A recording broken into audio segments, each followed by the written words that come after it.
വീടുമാണ്. ഉരുള് പൊട്ടിയിട്ടുണ്ട്. ഞങ്ങളൊക്കെ വീട്ടിലൊക്കെ വെള്ളം ഒന്ന് ആരോടെങ്കിലും ഒന്ന് പറഞ്ഞിട്ട് ഞങ്ങളിന്ന് രക്ഷപ്പെടുത്താം. ചുരമല്ല എവിടെയാണ്? ചുരമ്പല സ്കൂളിന്റെ അവിടെ മേലേന്ന് മറിഞ്ഞു വീണ് പോന്നതാ. വീട്ടിലൊക്കെ വെള്ളമാണ്. ഒന്ന് ആരോടെങ്കിലും ഒന്ന് നിങ്ങളൊന്ന് പറ. ശരി നീ ഒരു കാര്യം ചെയ്യും, ഫോണിന്റെ ചാർജ് തീർക്കണ്ട, അത്യാവശ്യം കോഴ്സ് മാത്രം എടുത്താൽ മതി.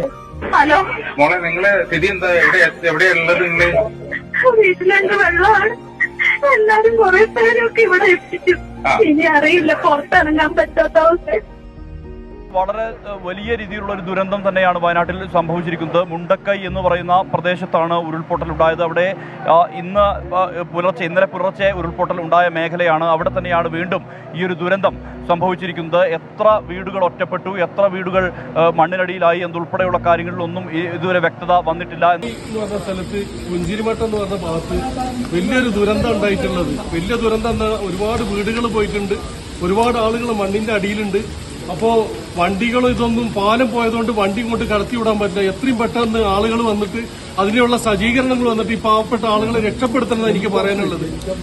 ഇപ്പം ബഹുമാന്യനായ മുഖ്യമന്ത്രിയെ ഇപ്പം ഫോണിൽ കിട്ടി. ഞാൻ ആ സമയത്ത് ഇത് സംഭവിച്ച ഉടനെ തന്നെ മുഖ്യമന്ത്രിയെ ഫോണിൽ വിളിച്ചിരുന്നു. അദ്ദേഹം തിരിച്ചു വിളിച്ചു.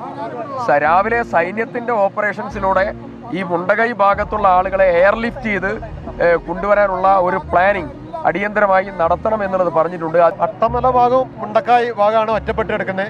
എയർ സംവിധാനം അല്ലാണ്ട് വേറെ ഒരു മാർഗവുമില്ല നമുക്ക് അവരെ രക്ഷപ്പെടുത്താൻ. മുണ്ടക്കൈയിലാണ് ദുരന്തമുണ്ടായെങ്കിൽ പോലും അതിൻ്റെ ആഘാതം അല്ലെങ്കിൽ അതിൻ്റെ ബാക്കി പത്രം എന്ന് പറയുന്നത് യഥാർത്ഥത്തിൽ ഈ ചാലിയാറായിരുന്നു. ആ ചാലിയാറിൻ്റെ തീരങ്ങളിലൂടെ ഇങ്ങനെ മൃതദേഹ ശരീരഭാഗങ്ങളും ഒഴുകി വരുന്ന ഒരു സാഹചര്യം. ഒരു ദിവസം രാവിലെ ആളുകൾ എണീക്കുമ്പോൾ അവരുടെ സമീപമുള്ള പുഴയിൽ നിറയെ മൃതദേഹങ്ങളും മൃതദേഹ ശരീരഭാഗങ്ങളും ഒഴുകി വരുന്നു. വീടുകളിൽ നിന്നുള്ള ഗൃഹോപകരണങ്ങൾ ഒഴുകി വരുന്നു. എന്താണ് സംഭവിച്ചതെന്ന് അവർക്കറിയില്ല. പിന്നീടാണ് അറിയുന്നത് വയനാട്ടിൽ ഇവിടെ ഉരുൾപൊട്ടലുണ്ടായി എന്നുള്ളതാണ്.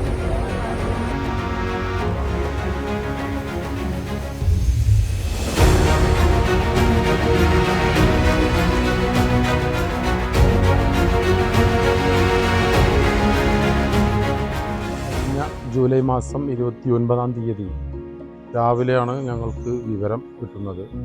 പോത്തുകലുള്ള സഹപ്രവർത്തകർ വിളിച്ചു പറയണം, അവിടെ പുഴയിൽ ഒരു കുട്ടിയുടെ ബോഡി കണ്ടെത്തിയിട്ടുണ്ട്, അതുപോലെ ഫാമിനകത്ത് കുറേ ആളുകളുടെ ബോഡി ഉണ്ട് എന്ന് പറയപ്പെടുന്നുണ്ട്. ഈ സമയത്താണ് നമ്മുടെ മണ്ഡലത്തിലെ എല്ലാ പഞ്ചായത്തുകളിലേക്കും വിവരം കൊടുത്തുകൊണ്ട് നമ്മുടെ പ്രധാനപ്പെട്ട എല്ലാ വളണ്ടിയേഴ്സിനെയും അങ്ങോട്ട് പോത്തുകല്ലിലേക്ക് ലഭ്യമാക്കുന്നത്. അവിടുന്ന് അങ്ങോട്ട് ഏകദേശം രാവിലെ ഒരു 8 മണിയോടുകൂടി ഫീൽഡിൽ നമ്മുടെ പ്രവർത്തകർ സജീവമായിട്ടുണ്ടായിരുന്നു. നമ്മൾ ഇറങ്ങിയ തുടക്കം മുതൽ തന്നെ അതിൻ്റെ റിസൾട്ട് ഉണ്ടാകുന്ന രീതിയിൽ ഞങ്ങളെയൊക്കെ തന്നെ ഞെട്ടിച്ചുകൊണ്ട് ഈ ധാരാളമായിട്ട് മനുഷ്യ ശരീരങ്ങളും അതുപോലെ തന്നെ ശരീരത്തിൻ്റെ അവയവങ്ങളൊക്കെ തന്നെ അങ്ങനെ കിട്ടിക്കൊണ്ടിരിക്കുന്ന ഒരു സാഹചര്യം ഉണ്ടായി. ഇത് ഒരു വലിയ ആശങ്കയാണ് ഉണ്ടാക്കിയത്. കാരണം ഒരുപാട് ദുരന്തങ്ങൾ നമ്മൾ കേട്ടിട്ടുണ്ട്, അനുഭവിച്ചിട്ടുണ്ട് മുൻപൊക്കെ ഇവിടെ തന്നെ. പക്ഷേ ഈ രീതിയിൽ മനുഷ്യ ശരീരങ്ങളും അതല്ലെങ്കിൽ മനുഷ്യ ശരീരത്തിൻ്റെ അവയവങ്ങളൊക്കെ വളരെ അപകടകരമായൊരു സാഹചര്യത്തിൽ ഇങ്ങനെ കണ്ടെത്തുന്നത് വളരെ ഭീതിജനകമായൊരു സാഹചര്യമാണ്. ആ സമയത്താണ് പറയുന്നത് തലേ ദിവസം രാത്രി അർദ്ധരാത്രിയിൽ എപ്പോഴോ വയനാട് ഉരുൾപൊട്ടിയിട്ടുണ്ട്, അവിടെ ഒരുപാട് സ്ഥലങ്ങൾ ഒലിച്ചു പോയിട്ടുണ്ട്, അതിൽ നിരവധി കൃത്യമായൊരു കണക്കില്ലാത്ത രീതിയിലുള്ള വാർത്തകൾ വന്നുകൊണ്ടിരിക്കുക. പിന്നീട് ഏകദേശം ഒരു ഉച്ചയായപ്പോഴേക്കും ഒരു കൃത്യമായ രീതിയിലുള്ള വാർത്തകൾ വരാൻ തുടങ്ങി. വയനാട് ഒരു പ്രദേശം മുഴുവൻ വെള്ളത്തിൽ ഒലിച്ചു പോയിട്ടുണ്ട്, അത് മുഴുവൻ ഈ ചാലിയാറിലൂടെ താഴുന്നുണ്ട്.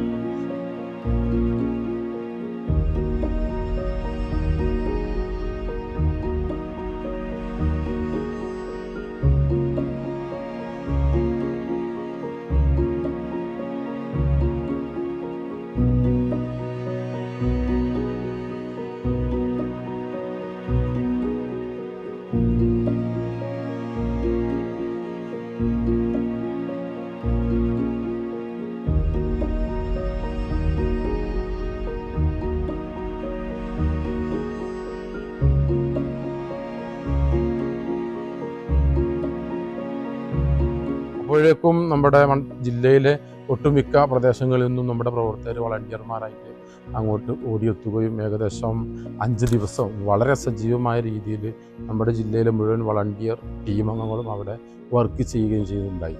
ഇതിൻ്റെ ഭാഗമായിട്ട് ഏകദേശം 1200ഓളം പ്രവർത്തകർ ഈ 5 ദിവസം വളരെ സജീവമായ രീതിയിൽ അവിടെ വർക്ക് ചെയ്യുകയും അതുപോലെ നിലമ്പൂർ ഹോസ്പിറ്റലിൽ പോസ്റ്റ്മോർട്ടവുമായി ബന്ധപ്പെട്ട പ്രവർത്തനങ്ങൾ, അതുപോലെ തന്നെ പുഴയിൽ 24 കിലോമീറ്റർ വ്യാപകമായി തിരയുന്ന രീതിയിലുള്ള പ്രവർത്തനങ്ങൾ, അതുപോലെ കാട്ടിൽ ഈ വെള്ളത്തിലൂടെ മാത്രമല്ല ഇത് വന്നിട്ടുണ്ട്, ഉരുൾപൊട്ടി വ്യാപകമായിട്ട് പുഴയിലൂടെയും കാട്ടിലൂടെയൊക്കെ തന്നെ ഇത് ഒഴുകിപ്പോയിട്ടുണ്ട്.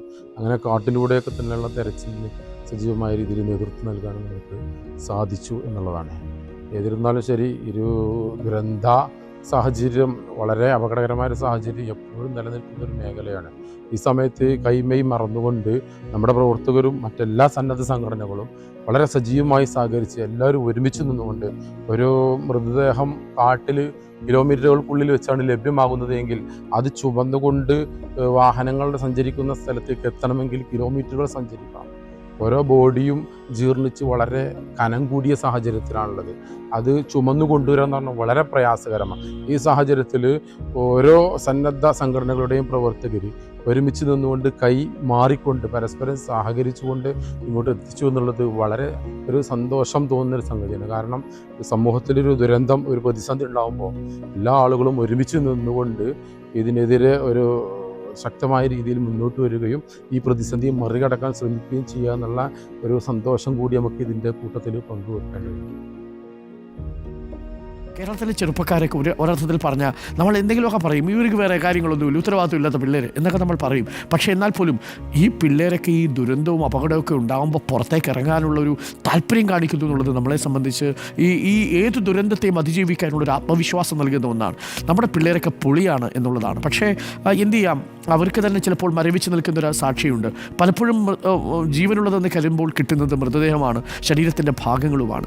ഇതൊക്കെയാണ് ആ രക്ഷാപ്രവർത്തനത്തിൽ പങ്കെടുത്ത നമ്മളുടെ ചെറുപ്പക്കാരുടെ ചിത്രങ്ങളാണ് പ്രേക്ഷകർ കാണുന്നത്. എല്ലാ സംഘടനകളിലും പെട്ടവരുണ്ട് കേട്ടോ. ഏതെങ്കിലും ഒരു സംഘടനയിൽപ്പെട്ടവരുടെ ദൃശ്യം കാണുന്നു എന്ന് മാത്രം നിങ്ങൾ കരുതേണ്ട. എല്ലാ സംഘടനയിൽപ്പെട്ടവരുണ്ട്, പേരറിയാത്ത മനുഷ്യരുണ്ട്. അവരൊക്കെയാണ് പരസ്പരം ചേർത്ത് പിടിച്ച് നിൽക്കുന്നത്. ഒപ്പം സൈന്യമുണ്ട്, ആർമിയുണ്ട്. നമ്മളിതിലെ ആ കണക്കുകളൊക്കെ പ്രേക്ഷകരിലേക്ക് നൽകിയിരുന്നു.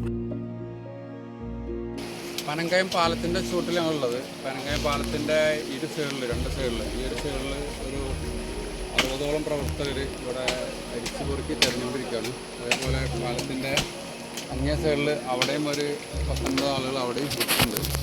തെരച്ചിൽ അരിച്ചു പൊറുക്കിയുള്ള മണ്ണ് എവിടെയും മാന്തി ഈ സൈഡിൽ ബോഡി ഇല്ലാന്ന് ഉറപ്പ് വരുത്തിയിട്ട് ഓരോ പ്രവർത്തകരോടും നീങ്ങുന്നുള്ളൂ.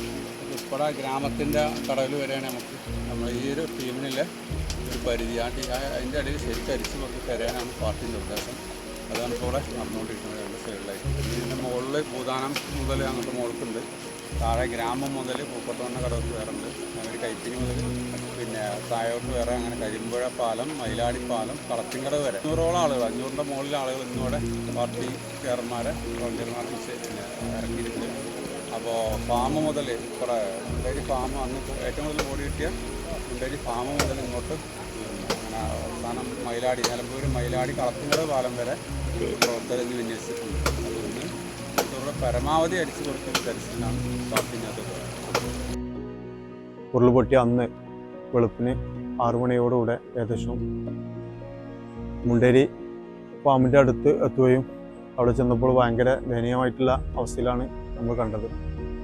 നമുക്കറിയാം, നമ്മളെ കോയിൽ കൂടെ ചാലിയാറിലൂടെ വെള്ളം 2 തലയും മുട്ടി നിൽക്കുന്ന സമയത്ത് മയ്യത്തുകൾ ഇങ്ങനെ ഒലിച്ചു വരുന്നതും അതുപോലെ തന്നെ സൈഡുകളിൽ മരത്തിൽ കുടുങ്ങി കിടക്കുന്ന ഒരു അവസ്ഥയിലാണ് അവിടുത്തെ അന്നത്തെ ദിവസം ഉണ്ടായിരുന്നത്. അത് കണ്ടപ്പോൾ അതിൽ വളരെ വേദനയോടെ കൂടി തന്നെ ഞങ്ങൾ ആ ബോഡി കാണുകയും അതിലെ സംഗതികളൊക്കെ കണ്ടപ്പോൾ നമുക്ക് ഭയങ്കര മാനസികമായിട്ടുള്ള പ്രയാസം ഉണ്ടായിരുന്നു.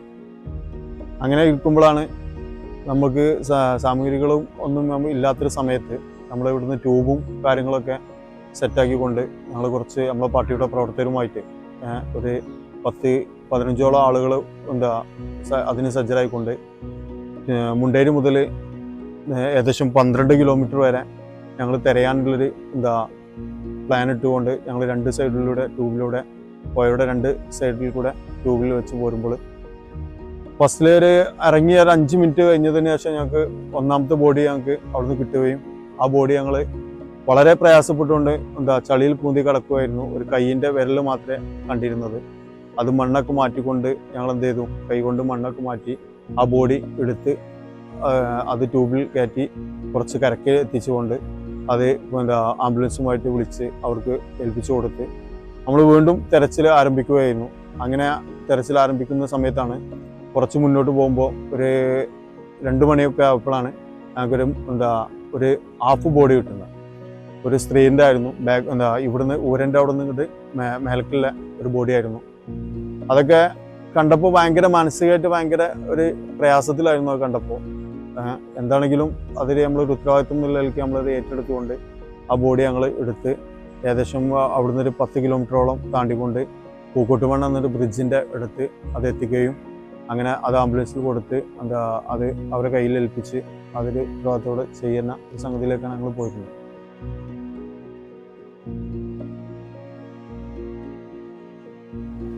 ഒരു മൃതദേഹം കൂടി കണ്ടെടുത്തിരിക്കുന്നു. അങ്ങനെ 10 മൃതദേഹങ്ങളായിരിക്കുന്നു. ഇതിൽ പലതും മൃതദേഹങ്ങളുടെ അവശിഷ്ടങ്ങളാണ് എന്ന് പറയേണ്ടി വരും. ഇപ്പോൾ 69 പേരുടെ മൃതദേഹം ചാലിയാർ പുഴയിൽ നിന്നും, പോത്തുകല്ല് ചാലിയാർ പുഴയിൽ നിന്നും മാത്രം കണ്ടെടുത്തിട്ടുണ്ട്. വളരെ ഗുരുതരമായ ഒരു സാഹചര്യമാണ്. കാരണം ഈ പുഴ ഇന്നലെ കരകവിഞ്ഞ് ഒഴുകിയപ്പോൾ പല മൃതദേഹവും തൊട്ടടുത്ത വനത്തിലേക്കും മറ്റും ഒഴുകിയിട്ടുണ്ട്. ഇന്ന് പക്ഷേ വെള്ളം കുറഞ്ഞപ്പോൾ അത് വനത്തിൽ അടിഞ്ഞിട്ടുണ്ട്. രക്ഷാപ്രവർത്തകർ, സന്നദ്ധ പ്രവർത്തകരൊക്കെ തെരച്ചിൽ തുടരുകയാണ്. പുഴയിലും അതുപോലെ തന്നെ ഇന്നലെ വെള്ളം കയറിയ, വെള്ളം ഒഴുകിയ വനത്തിലെ സൈഡ് ഭാഗങ്ങളിലുമൊക്കെ തിരയുന്നു. അവിടെയാണ് ചെളിയിലും അതുപോലെ തന്നെ മരങ്ങൾക്കിടയിലുമൊക്കെ കുടുങ്ങിക്കിടക്കുന്ന നിലയിൽ ഇന്നും മൃതദേഹങ്ങൾ കണ്ടെടുത്തത്. ഇന്നലെ 57 മൃതദേഹങ്ങൾ, ശരീരഭാഗങ്ങൾ അടക്കം 57 മൃതദേഹമാണ് കണ്ടെടുത്തത്. ദുരന്തം ഉണ്ടായ ഒന്നാമത്തെ ദിവസം തന്നെ നമ്മുടെ പ്രവർത്തകരും വോളണ്ടിയേഴ്സും ഈ ഹോസ്പിറ്റലിന്റെ പരിസര പ്രദേശത്ത് തന്നെ ഉണ്ടായിരുന്നു. ആദ്യ ദിവസം എത്തിയതുപോലുള്ള ബോഡികളുടെ സേവനങ്ങൾക്ക് ഞങ്ങളുടെ പ്രവർത്തകർ കൂടെ നിൽക്കുകയും പോലീസിനെ സഹായിക്കുകയും ഇൻക്വസ്റ്റ് നടപടികൾക്ക് അവർക്കൊപ്പം നിന്ന് കൊടുക്കുകയും ചെയ്തിട്ടുണ്ടായിരുന്നു. കൂടാതെ വരുന്ന ബോഡികളുടെ പാർട്സുകൾ അത് അവസാന ദിവസങ്ങളിലൊക്കെ എത്തുമ്പോഴത്തേക്ക് വളരെ ജീർണിച്ച അവസ്ഥയിലാണ് അവിടെ എത്തിച്ചേർന്നിട്ടുണ്ടായിരുന്നത്. അത് ഉൾപ്പെടെ നമ്മുടെ പ്രവർത്തകർ അവരുടെ ഒരു തരത്തിലുള്ള വൈമുഖ്യവും കാണിക്കാതെ ആ പ്രവർത്തനങ്ങൾ അവർ മുന്നിട്ടിറങ്ങിയിട്ടുണ്ടായിരുന്നു. പോസ്റ്റ്മോർട്ടം നടപടികൾ, അതുപോലെ തന്നെ കുളിപ്പിക്കലുമായി ബന്ധപ്പെട്ട കാര്യങ്ങൾ, പിന്നീട് ഈ ബോഡി വയനാട്ടിലേതാണല്ലോ, അതിനെ തിരിച്ച് വയനാട്ടിലേക്ക് അയക്കാന്നൊരു ഉത്തരവാദിത്വം കൂടി അവിടെ ഉണ്ടായിരുന്നു. അത് തിരിച്ച് ആംബുലൻസിൽ ഫ്രീസറിലാക്കിയിട്ട് ആംബുലൻസിൽ വയനാട്ടിലേക്ക് അയക്കാൻ വേണ്ടിയിട്ട് വളണ്ടിയേഴ്സ് അതിന് കൂടെ പോയവരുണ്ട്. അതുപോലെ തന്നെ അത് കയറ്റാനും ഇതിനൊക്കെ അവിടെ കൂടിക്കൊടുക്കുക എന്നതൊക്കെയായിരുന്നു ഹോസ്പിറ്റലിലെ പ്രവർത്തനങ്ങൾ. പിന്നെ ഏകദേശം ഹോസ്പിറ്റലിൽ 60-ലധികം ഫ്രീസറുകൾ തയ്യാറാക്കിയിട്ടുണ്ടായിരുന്നു. വിവിധ സന്നദ്ധ സംഘടനകളുടെയും സ്ഥാപനങ്ങളുടെയും ഫ്രീസറുകൾ അവിടെ ഉണ്ടായിരുന്നു. ആ ഫ്രീസറുകൾ അതിൻ്റെ അവസാന ശേഷം എല്ലാം തിരിച്ച് അതാത് സ്ഥലങ്ങളിൽ എത്തിച്ചു കൊടുക്കുന്നതിന് ഞങ്ങളുടെ വളണ്ടിയറുടെ സേവനം ഉപയോഗപ്പെടുത്തിയിട്ടുണ്ട്. ആ 60 ഫ്രീസറുകളും രണ്ടാമത്തെ ദിവസം രാവിലെ ആയപ്പോൾ മുഴുവൻ ഫ്രീസറുകളും ഡെഡ് ബോഡികൾ കൊണ്ട് നിറഞ്ഞിട്ടുണ്ടായിരുന്നു. അത് ചില ഫ്രീസറുകളിൽ 3-4 ബോഡി പാർട്സുകൾ ഒരുമിച്ച് വെക്കേണ്ട സാഹചര്യം വരെ ആ സമയത്തുണ്ടായിരുന്നു. ഇത്തരം കാര്യങ്ങളൊക്കെ ചെയ്യുമ്പോൾ സ്വാഭാവികമായ ഒരു ദുരന്തമുഖത്ത് ആദ്യം ആവശ്യമുള്ളത് പ്രാദേശികമായി ഇത്തരം ആളുകളൊക്കെ തന്നെയാണ്. ഇവരെയൊക്കെ ചെയ്യുമ്പോൾ നിങ്ങൾക്ക് ഇതിൽ കിട്ടുന്ന ഒരു ഫലം എന്താണ്? അതായത് സാമ്പത്തികമായ സഹായം ഒന്നും ചിലപ്പോൾ കിട്ടാറുണ്ടാവില്ലല്ലോ. നിങ്ങളെ കയ്യിൽ നിന്ന് പൈസ ചെലവാവും, ഇവരുടെ പലരുടെയും തൊഴിൽ, ആ ദിവസത്തെ ജോലിയൊക്കെ നഷ്ടപ്പെടും. എന്താണ് അതിനകത്തൊരു രാഷ്ട്രീയം എന്താണ്? ഇതിൽ ഞങ്ങൾ രാഷ്ട്രീയം എന്ന് പറഞ്ഞു കഴിഞ്ഞാൽ ഞങ്ങൾ സമർപ്പണമാണ്. ഞങ്ങൾ പൊതുപ്രവർത്തന മേഖലയിൽ ഞങ്ങൾ വേറൊരു ലെവലിൽ ഞങ്ങളിത് ഏതെങ്കിലും ഒരു രാഷ്ട്രീയത്തിൽ വോട്ട് കിട്ടാൻ വേണ്ടിയിട്ടോ അല്ല.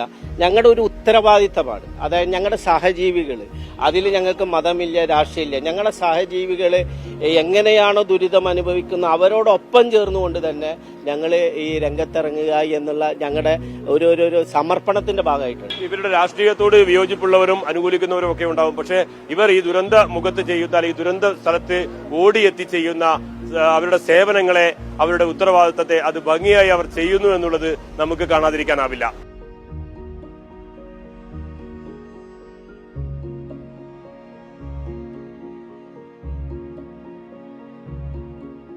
വയനാട് ചൂരൽമല മുണ്ടക്കയം ഉരുൾപൊട്ടലിൽ നിരവധി മൃതദേഹങ്ങളായിരുന്നു ചാലിയാറിലൂടെ ഒഴുകി വന്നിരുന്നത്. ചാലിയാറിന്റെ തീരങ്ങളിൽ നിന്ന് നിരവധി മൃതദേഹങ്ങൾ ലഭിച്ചു, മൃതദേഹ ശരീരഭാഗങ്ങൾ ലഭിച്ചു.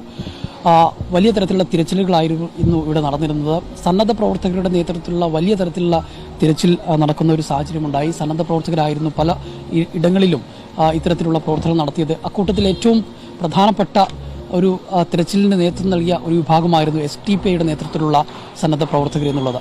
പലയിടങ്ങളിൽ നമ്മൾ മാധ്യമങ്ങളിൽ നമ്മുടെ അടക്കമുള്ള ദൃശ്യങ്ങളിൽ അവരുടെ മൃതദേഹങ്ങൾ എടുക്കുന്നതും കൊണ്ടുവരുന്നതൊക്കെ നമ്മൾ കണ്ടിരുന്നു.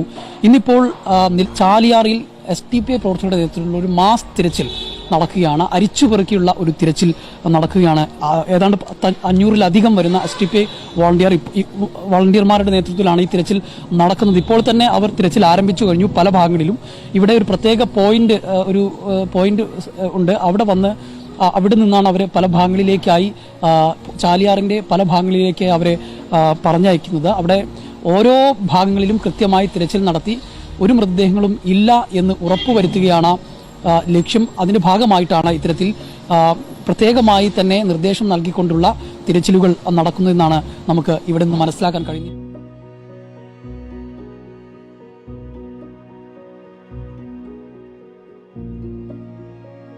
ഇപ്പോൾ ഈ ഉരുൾ പൊട്ടിക്കഴിഞ്ഞ് ഒരു 4-ാമത്തെ ദിവസമാണ് ഞങ്ങൾ മുണ്ടേരി ഫാമിൽ നിന്ന് ഏകദേശം ഒരു 7 മണിക്കാണ് ഞങ്ങൾ അവിടെ എത്തുന്നത്. 7 മണിക്ക് എത്തിയിട്ട് അതിന് മേലേക്ക് പോയി. അതൊരു ഓഫ് റോഡ് റോഡാണ്. അവിടുന്ന് നമുക്ക് സാധാ വണ്ടികളൊന്നും പോവില്ല, ഓഫ് റോഡ് വണ്ടികൾ മാത്രമേ പോകും. അതിൽ കയറിയിട്ട് അവിടെ ഇറങ്ങി പിന്നെ ഞങ്ങൾ കിലോമീറ്ററോളം കാട്ടിലൂടെ പോയത്. അങ്ങനെ ഏകദേശം ഒരു 15-ലേറെ കിലോമീറ്റർ കാട്ടിൽ പോയിട്ട് ഒരു കുമ്പളപ്പാറ എന്ന സ്ഥലമുണ്ട്. കുമ്പളപ്പാറന്നും കുറച്ച് പോകാനുണ്ട്. അവിടെ പോയിട്ട് അവിടെ നിന്ന് ഒരു ബോഡി കിട്ടി ഞങ്ങൾക്ക്. ബോഡി എന്ന് പറയുന്നത് നമ്മളൊരു ശരീരത്തിന്റെ ഫുൾ ഭാഗമല്ല, ശരീരത്തിന്റെ ഒരു കാലിന്റെ ഒരു ഭാഗം മാത്രം. അത് നമ്മളെ സഹോദരന്മാർ അവിടുന്ന് ആ പുഴയിൽ കിടക്കായിരുന്നു, പുഴയിലൊരു സൈഡിൽ കിടക്കായിരുന്നു. നല്ല കുത്തുലിക്കിലെ പുഴയാണ്. അവിടുന്ന് ആ ഒരു ബോഡി എടുത്തിട്ട് നമ്മൾ അതൊരു കവറിലാക്കിയിട്ട് നമ്മൾ ഇതിൽ കെട്ടിയിട്ട് മരത്തിൽ കെട്ടിയിട്ട് ഈ സ്ഥലത്തേക്ക് പോകുമ്പോൾ ഒരു പ്രശ്നം പറഞ്ഞാൽ ഈ ചാലിയാറിനെ പിന്നെയും 2 പുഴയും കുറച്ച് കഴിഞ്ഞാൽ 2 പുഴകളൊക്കെ ആയിട്ട് ഇങ്ങനെ മാറിപ്പോകും. അപ്പൊ നമുക്ക് ഏത് പുഴയിന്നാണ് ഈ ഒരു സംഗതി ഉണ്ടായി വന്നത് നമുക്ക് പ്രയാസമാണ് അറിയാം. ഇതിനു മുമ്പ് നമ്മളവിടെ പോയിട്ടില്ല. അതുപോലെ തന്നെ പല സാധനങ്ങളും ഇതിൽ ഒലിച്ചു വന്നിട്ടുണ്ട്. അതൊക്കെ നോക്കിയിട്ടാണ് നമ്മൾ ആ ഒരു പുഴ തെരഞ്ഞെടുത്ത് പോകുന്നത്. അപ്പൊ ഞങ്ങൾ പോയാൽ ഈ ഒരു പുഴ കടന്നിട്ട് വരണം. അത് ശക്തമായ കുത്തുലിക്കാണ്. അപ്പൊ അവിടെ ഒരു മരം മുറിച്ചിട്ട് ആ മരത്തിന്റെ മുകളിലൂടെയാണ് നമ്മൾ ഈ ബോഡിയും കൊണ്ട് നമ്മൾ സഹോദരന്മാർ ഇങ്ങോട്ട് വരുന്നത്. എന്നിട്ട് ഏകദേശം 15 കിലോമീറ്ററോളാണ് നമ്മൾ മുണ്ടേരി ഫാമിലേക്ക് തിരിച്ചു നടക്കുന്നത്. ഈ നടക്കുന്ന ഇടയിൽ പ്രശ്നം പറഞ്ഞാല് ഈ പുഴകളിലേക്ക് മലകളിൽ നിന്ന് വന്നുകൊണ്ട് ഒരു ചോലകൾ വരുന്നുണ്ട്. സംഗതി ചെറിയ ചോലകളായിരിക്കും, പക്ഷെ ആ ചോലകൾ നമ്മൾ പോകുന്ന സമയത്തില്ല ഒഴുക്കല്ലേക്കാരം തിരിച്ചു വരുമ്പോൾ നല്ല ഒഴുക്കേക്കാരം ചിലപ്പോൾ വെള്ളം കൂടും. നമുക്കത് തിരിച്ച് കടക്കാൻ പറ്റാത്ത രീതിയിലുള്ള വെള്ളം കൂടും. ഇത്രയും റിസ്ക് എടുത്തിട്ടാണ് നമ്മൾ കൊണ്ടുവരുന്നത്. ആ മലഭാഗത്തുനിന്ന് നമ്മൾ സ്ലിപ്പായിട്ട് വീണിട്ടുണ്ട് പല സമയത്തും. എങ്കിൽ പോലും നമുക്കത് എത്തിക്കണമെന്ന് പല ആളുകളും ഭക്ഷണം ഒക്കെ ഇല്ലാത്തൊരു ഇതുണ്ട്. നമുക്ക് അത്രത്തോളം ഇത് കൊണ്ടുപോകാൻ കഴിയില്ലല്ലോ. അന്ന് ഭക്ഷണത്തിന്റെ ബുദ്ധിമുട്ടൊക്കെ വന്നപ്പോൾ നമ്മൾ ഓരോ സഹോദരന്മാരും കുറച്ച് കിലോമീറ്റർ കുറച്ച് ആളുകൾ ചുമക്കും, കുറച്ച് കിലോമീറ്റർ കുറച്ച് ആളുകൾ ചുമക്കും. അങ്ങനെ ചുമന്ന് ഒരു മനുഷ്യ ശരീരമാണല്ലോ, എങ്ങനെയെങ്കിലും അവിടെ എത്തിക്കണം എന്നുള്ളൊരു നിയത്തോടു കൂടിയാണ് നമ്മളത് എത്തിച്ചത്. അത് വല്ലാത്തൊരു അനുഭവം തന്നെ ആയിരുന്നു. നമുക്ക് ഏറ്റവും വേദനാജനകമായിട്ടുള്ള ഒരവസ്ഥ അവിടുന്ന് നമുക്ക് നമ്മുടെ മനസ്സിൽ വിറച്ചൊരു അവസ്ഥ എന്ന് പറഞ്ഞാല് നമ്മൾ ഒരുപാട് മൃതശരീരങ്ങൾ ഈ പറഞ്ഞ പോലെ മുതിർന്ന ആളുകളുടെ എടുത്തിട്ടുണ്ട്. പക്ഷെ അവിടെ നമുക്ക് കൊച്ചുകുട്ടികൾ, അതായത് നമ്മുടെ ഒരു അനിയന്മാരായിട്ടുള്ള കൊച്ചുകുട്ടികളുടെ ചെരുപ്പ്, അതുപോലെ സ്ലൈറ്റ് ഒക്കെ കാണുമ്പോൾ നമ്മുടെ മനസ്സിൽ വല്ലാതെ കൊള്ളുന്ന ഒരു സാഹചര്യം ഉണ്ടായി. അതായത് ആ സമയത്ത് നമ്മുടെ സഹപ്രവർത്തകർ തമ്മിൽ മുഖത്തോട് മുഖം നോക്കാൻ പോലും മടിച്ചു എന്ന് വേണമെങ്കിൽ പറയാം. കാരണം അത് നമ്മുടെ കണ്ണുനീരായിട്ട് ആ സങ്കടം പുറത്തേക്ക് ചാടുമോ എന്നുള്ള അത്രത്തോളം ഒരു മനസ്സിൽ കൊള്ളുന്ന രംഗങ്ങൾ നമുക്ക് അവിടെ കാണേണ്ട സാഹചര്യം വന്നു. ചാലിയാറിൽ തെരച്ചിലിന് പോയ 14-അംഗ തെരച്ചിൽ സംഘം പരപ്പൻപാറയിൽ കുടുങ്ങി. പെട്ടെന്നുള്ള മഴ കാരണമാണ് SDPI പ്രവർത്തകരുടെ സംഘം വനത്തിൽ കുടുങ്ങിയത്. വെള്ളത്തിന്റെ കുത്തൊഴുക്ക് കൂടിയതോടെ തിരിച്ചു വരാൻ കഴിഞ്ഞില്ല. പ്രശാന്ത് നിലമ്പൂരാണ് ചേരുന്നത്. പ്രശാന്ത്, എന്താണ് ഇപ്പോഴത്തെ സ്ഥിതി? എന്താണ് ഇത് സംബന്ധിച്ച് ഇപ്പോൾ കിട്ടുന്ന വിവരങ്ങൾ? ഇന്ന് ചാലിയാർ പുഴയിൽ, പോത്തുകല്ല് പഞ്ചായത്തിൽ ചാലിയാർ പുഴയിൽ സന്നദ്ധ പ്രവർത്തകരടക്കം വിപുലമായ ജനകീയമായ പങ്കാളിത്തത്തോടെയുള്ള തെരച്ചിലായിരുന്നു. ആ തെരച്ചിലിന് പോയ 14-അംഗ SDPIയുടെ സംഘമാണ് ഇപ്പോൾ പരപ്പൻപാറയിൽ കുടുങ്ങിയതായി വിവരം ലഭിച്ചിരിക്കുന്നത്. അവർക്ക് തിരിച്ചു വരാൻ കഴിഞ്ഞില്ല. അവർ ഫോണിൽ വാട്സപ്പ് സന്ദേശം അയച്ചിട്ടുണ്ട്. അവരുടെ പാർട്ടി നേതാക്കൾക്ക്. അതായത് പെട്ടെന്നുള്ള മഴയും അതുപോലെ തന്നെ പുഴയിൽ വെള്ളം കൂടിയതും കാരണം തിരിച്ചു വരാൻ കഴിഞ്ഞില്ല എന്നാണ് അവർ പറയുന്നത്. സുരക്ഷിതരാണ് എന്ന കാര്യം അവർ അറിയിച്ചിട്ടുണ്ട്, അവരുടെ നേതൃത്വത്തെ അറിയിച്ചിട്ടുണ്ട്. അവരൊരു കാപ്പിത്തോട്ടത്തിലാണ് ഇപ്പോൾ നിൽക്കുന്നതെന്നാണ് പറയുന്നത്. രാത്രി കാപ്പിത്തോട്ടത്തിൽ തന്നെ കഴിച്ചു കൂട്ടേണ്ടി വരും. കാരണം അവിടെ ആനയൊക്കെ ഇറങ്ങുന്ന അപകടകരമായ ഒരു സാഹചര്യമുള്ള സ്ഥലമാണ്. അതുകൊണ്ട് രാത്രി യാത്ര മടക്കം പ്രായോഗികമല്ല. ചാലിയാറിൽ തിരച്ചിലിനിടെ കഴിഞ്ഞ ദിവസം വനത്തിൽ കുടുങ്ങിയ SDPI പ്രവർത്തകർ തിരിച്ചെത്തി. ഇന്നലെ ഞങ്ങൾ ഇവിടുന്ന് ഒരു 8-8:30 മണിയോട് കൂടിയിട്ട് ഇവിടുന്ന് ഞങ്ങൾ ഈ ഫാം കോളനി റോഡിന് നമ്മൾ കയറുന്നത്. അവിടെ ഞങ്ങൾ പരപ്പമ്പാറ എന്ന് പറയുന്ന സ്ഥലത്ത് അവിടെ വരെ ഞങ്ങൾ വ്യാപകമായിട്ട് തിരച്ചിൽ നടത്തി. അത് അവിടെ ഞങ്ങൾക്കൊന്നും കണ്ടെത്താൻ കഴിഞ്ഞിട്ടില്ല. അതിന് ഞങ്ങൾ ഏതായാലും സമയം ഉണ്ടായിരുന്നു, കുറച്ചുകൂടി ഞങ്ങൾ മുമ്പോട്ട് പോയി. അപ്പോൾ ഞങ്ങൾ നോക്കുമ്പോൾ പോയിൻ്റെ അങ്ങേ വശത്ത്, ഞങ്ങൾ പോയത് ഈ ഇടതുവശത്ത് കൂടിയാണ്, വലതുവശത്ത് ആരും ഞങ്ങൾ കണ്ടെത്തില്ല. അപ്പോൾ ഞങ്ങൾക്കൊരു പ്രതീക്ഷ ഉണ്ടായിരുന്നു, ചിലപ്പോൾ ഇനി അവിടെ എന്തെങ്കിലും ബോഡി കണ്ടെത്തുമെന്നുള്ളൊരു സംശയത്തിൻ്റെ പേരിൽ ഞങ്ങൾ പുഴ അക്കരെ കടന്നിട്ട് തിരിച്ച് വന്ന സമയത്ത് ഏതാണ്ട് ഒരു 2:30 മണി 3 മണിയായോട് കൂടിയിട്ട് അവിടെ വയനാട് ഭാഗത്ത് നല്ല മഴ ഉണ്ടായി. മഴയിൽ ഈ ചാലിയാർ പുഴയിൽ അതിശക്തമായ ഒഴുക്കും അതോടൊപ്പം അപ്പം ഒരിക്കലും ഇങ്ങോട്ട് തിരിച്ചു കയറാൻ ഞങ്ങൾക്ക് സാധിക്കാതായി. അത് ഞങ്ങൾ നേരെ പിന്നെ പുഴ അക്കരെയാണല്ലോ ഞങ്ങൾ ആ ഇതിലൂടെ വന്ന്, അപ്പോൾ അവിടെ ഒരു 3 കൈത്തോടുകളായിട്ട് ഈ ചാലിയാറിലേക്ക് സംഗമിക്കുന്നുണ്ട്. അതിലൊരു 2 തോട് ഞങ്ങൾ മുറിച്ച് കടന്നു. അത് പിന്നെ ഒരു കലക്കമ്പുഴ എന്ന് പറയുന്നൊരു ഒരു തോട് അതിലേക്ക് വന്ന് ചേരുന്നുണ്ട്. ഈ കലക്കമ്പുഴ ഇതുപോലെ അടി മൺതിട്ടകളല്ല, അത് ഫുള്ള് പാറക്കല്ലുകളാണ്.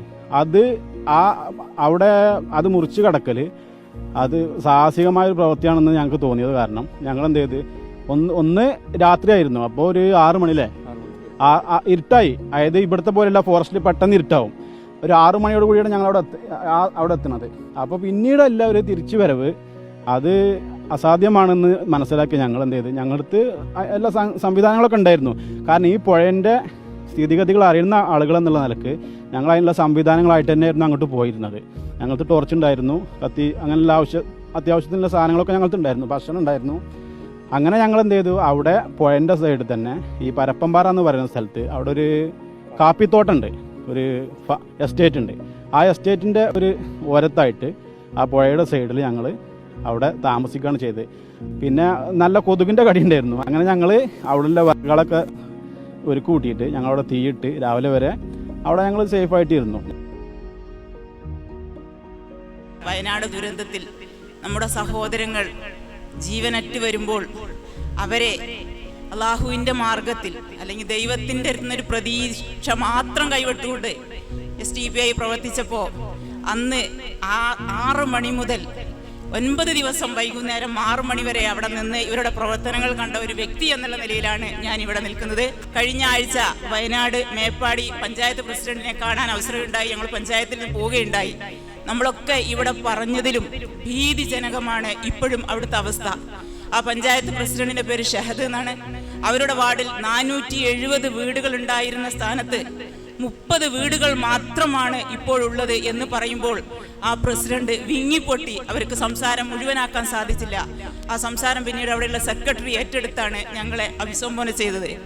ഒരു ചാനലിന്റെ മുമ്പിലും ഒരു വാർത്തയുടെ മുമ്പിലും ഞാൻ ഇതുവരെ വന്നിട്ടില്ല. പക്ഷെ ഇവർ വിളിച്ചപ്പോൾ എനിക്ക് എന്തോ ഒന്ന് പോകണം എന്നുണ്ടായി. അതിന്റെ അടിസ്ഥാനത്തിൽ മാത്രമാണ് ഞാൻ ഇങ്ങനെ ഒരു പ്രവർത്തനത്തിൽ വന്നത്.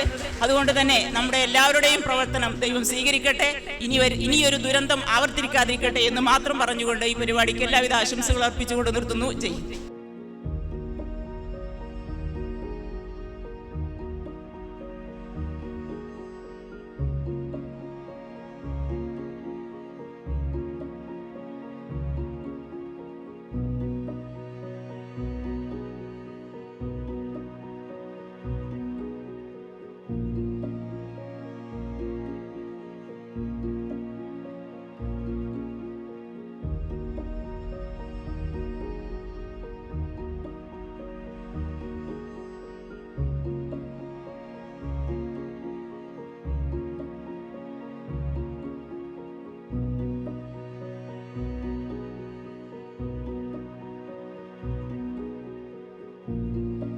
നമ്മുടെ നാട് ഇതുവരെ കാണാത്ത രൂപത്തിലുള്ള ഒരു വലിയ ദുരന്തമായിരുന്നു വയനാട് മുണ്ടക്കൈയിലുണ്ടായത്. വയനാട് ജില്ലയിലാണ് ദുരന്തമുണ്ടായതെങ്കിലും മലപ്പുറം ജില്ലയിലെ നിലമ്പൂരിലായിരുന്നു ആ ദുരന്തം ചെന്ന് അവസാനിക്കുന്നത്. മലപ്പുറത്തുള്ള മുഴുവൻ ജനങ്ങളും ജാതി മത രാഷ്ട്രീയ ഭേദമന്യേ ഒന്നിച്ചു നിന്നാണ് ആ മഹാദുരന്തത്തെ അതിജീവിക്കാൻ ശ്രമിച്ചത്. ആ രക്ഷാകരങ്ങളുടെ കണ്ണീരും വേദനയും വിയർപ്പും അതിജീവനവും എല്ലാം ഒത്തുചേർന്നതാണ് ഈ ഡോക്യുമെന്ററി. നമ്മളുൾപ്പെടെ കുറെ സംഘടനകൾ ഇവിടെ പ്രവർത്തിക്കുന്നുണ്ട്. അതൊന്നും നമ്മൾ ചെറുതായി കാണേണ്ടതില്ല. എല്ലാവരും അവരാലാവുന്ന ഒരു രീതിയിലുള്ള തെരച്ചിലുകൾ നടത്തി അവരുടെ ഒരു ജീവൻ പണയം വെച്ചുകൊണ്ട് ചെറിയ ചെറിയ ഈ തോണിയും ട്യൂബും ഒക്കെ ഉപയോഗിച്ച് അതുപോലെ വടവും ഒക്കെ ഉപയോഗിച്ച് ഈ കുത്തിയൊലിക്കുന്ന പുഴയിൽ ഇറങ്ങിയിട്ട് ആണ് ഇതൊക്കെ കണ്ടെടുത്തിട്ടുള്ളത് എന്നത് നമുക്കറിയാം.